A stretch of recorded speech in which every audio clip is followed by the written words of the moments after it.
Drahé deti, milí prítomní, srdečne vás vítame v kráľovstve detí a rozprávok.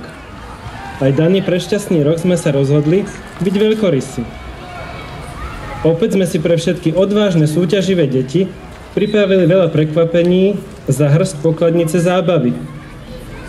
My, výsosť, kráľ Martin a cisárovna Zuzana, vás srdečne vítame a srdečne vítam aj medzi nami čestného hostia nášho kráľovstva, papagája Františka, ktorý k nám priletel.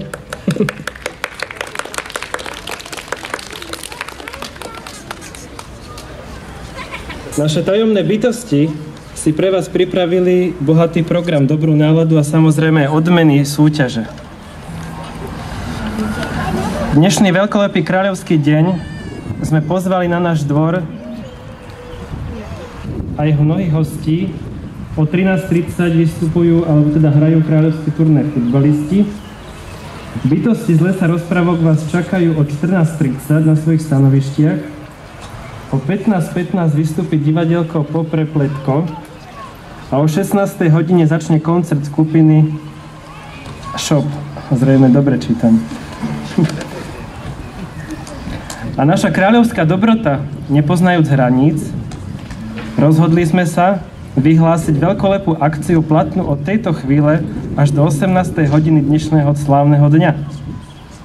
Každé dieťa do 15. roku života, ktoré sa v uvedenom dobrotivom čase prihlásiť ráči na hociktorý krúžok organizovaný Cirkevným centrom voľného času v budúcom školskom roku, získať ho môže za neuveriteľných 25 zlatých dukátov, ale príjmame aj 25 eur, samozrejme z DPH.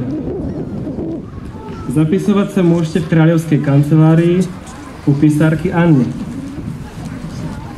V neposlednom rade, ak chcete súťažiť v ríši rozprávkov a nezabudnite sa prezentovať dole na prezentácii, obdržíte tam súťažnú kartičku. Taktiež občerstvenie je prítomné asi po mojej pravej strane. Po ukončení vášho súťaženia a preukázaní stupňa šikovnosti budete podľa zásluh odmenení z našej pokladnice. Veríme, že sa vám všetkým bude v našom kráľovstve páčiť.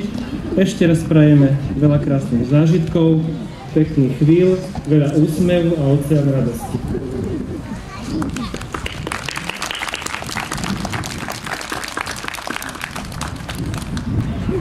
A ešte samozrejme chcem mať pár slov náš veľmi vzácny host zo Španielska.